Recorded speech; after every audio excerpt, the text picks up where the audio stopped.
Southern as a responsible party and began to hold the corporation responsible for the costs of the emergency response, as well as for the long-term remediation of this area. We want to hear from our witnesses today whether Norfolk Southern is meeting its obligations, including its moral obligations. In addition, we should note that responding to this disaster is a shared responsibility between different levels of government and Norfolk Southern. And it is imperative for us to ensure that the agencies tasked with responding to disasters like this have the necessary resources that they need to ensure the safety of the air that people breathe, the water they drink, the soil they use to grow crops. It's worth noting that the Biden administration has been on the ground from day one. As we'll hear today, the EPA, working alongside state and local partners, arrived in East Palestine within hours after the derailment and has maintained a presence ever since. In fact, Administrator Regan has visited the area, I'm told, some 3 times already and expects to go back for more.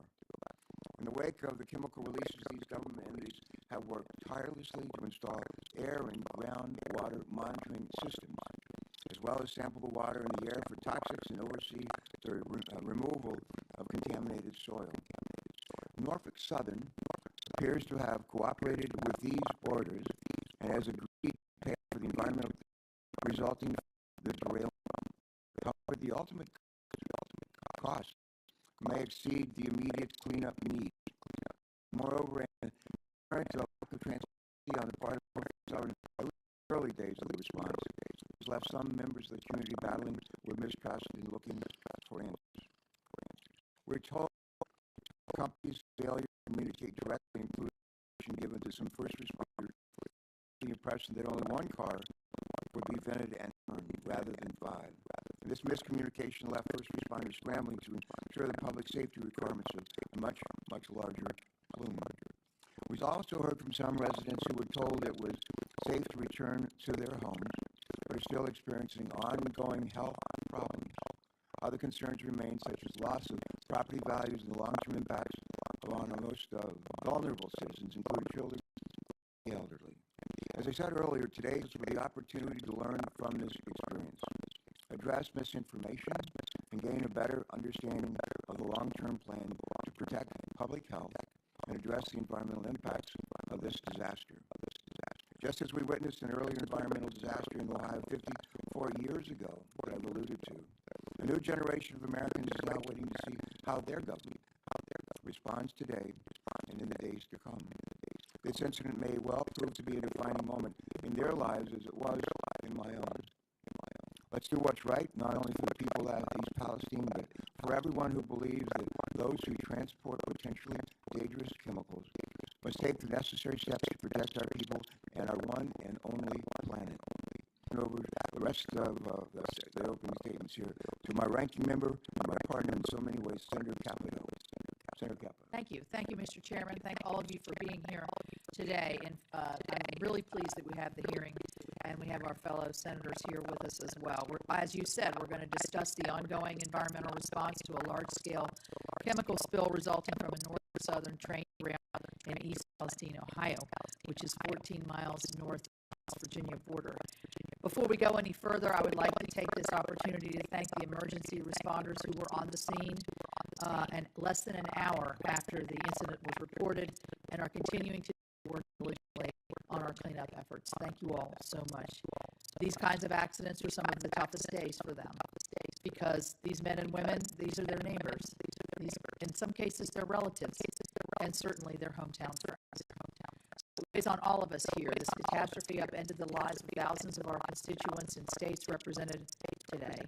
The residents of East Palestine and other impacted communities, including those in West Virginia, deserve the chance to hear clearly from those involved in and affected by the cleanup efforts.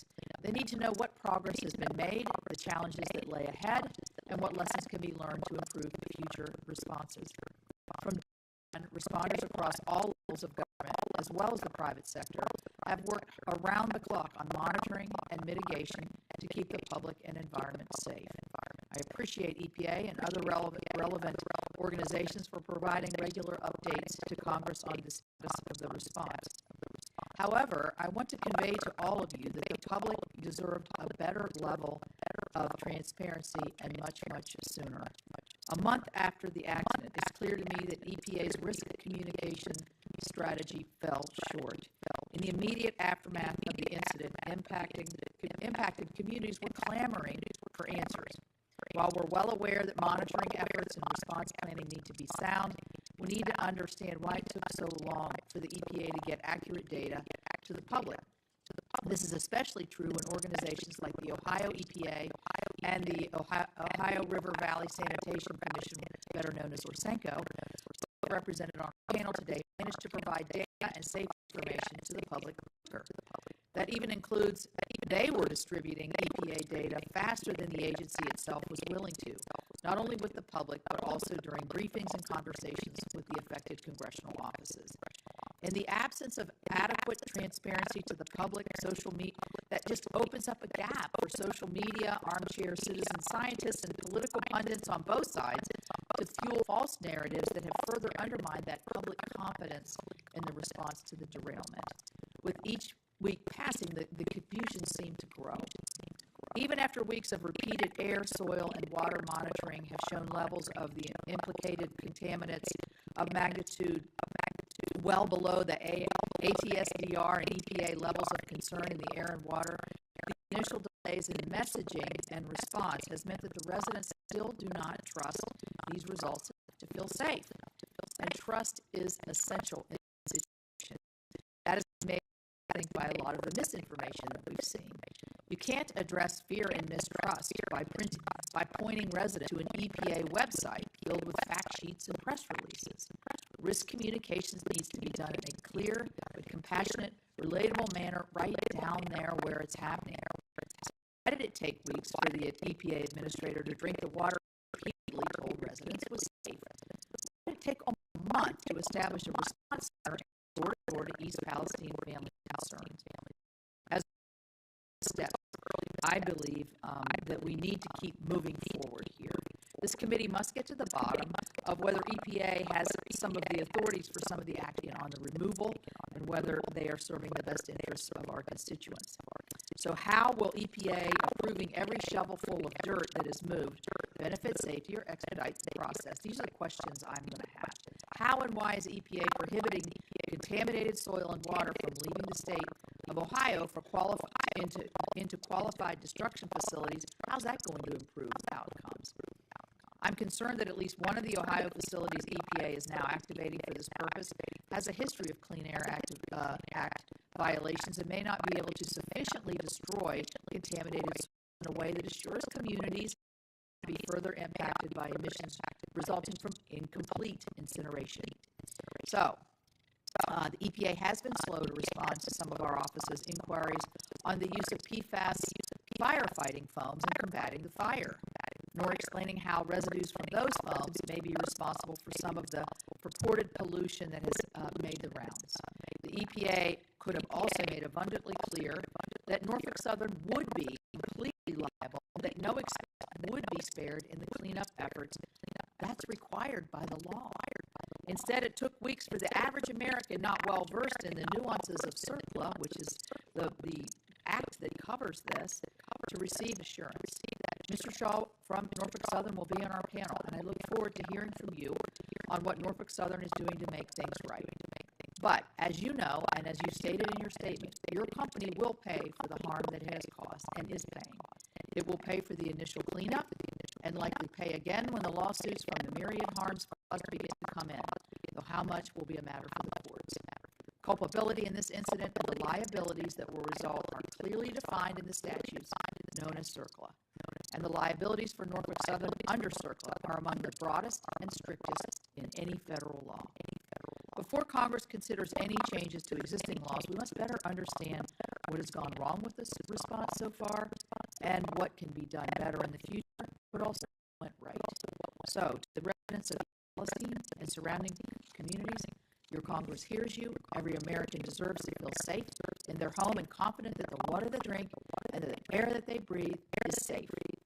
When something like this happens, God forbid, they should also be able to trust the federal government will be quick, deliberate, transparent, and clear in their response, and that guilty parties will be held responsible. I believe the So what has gone wrong? What has gone right? That's what we're here to talk about today. Thank you. Thank you very much. Let me now recognize Senator Jeff Merkley. Jeff is the chairman of the Subcommittee on Chemical Safety, Waste Management, Environmental Justice, and Regulatory Oversight.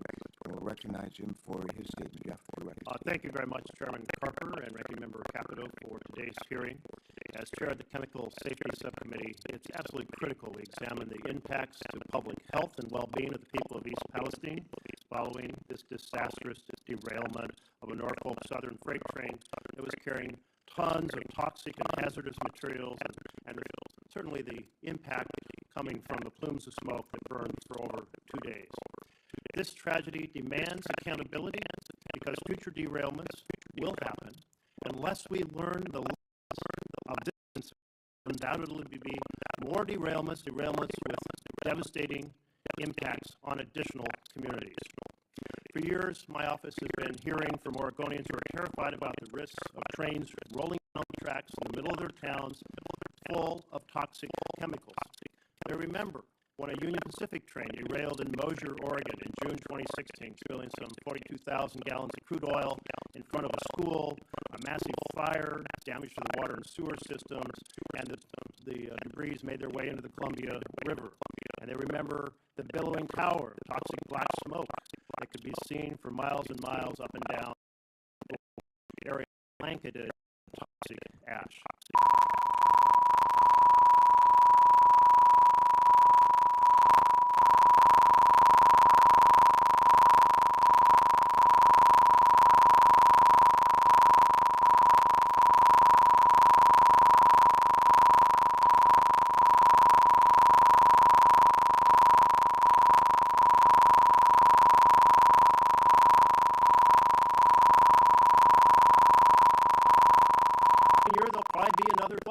At this pace. As of 2017, around 1 million tons of hazardous materials is transported by rail every day. And that was last year, the numbers were released, and I suspect they're even higher today because we have growing supplies of toxic chemicals, particularly related to the plastics industry.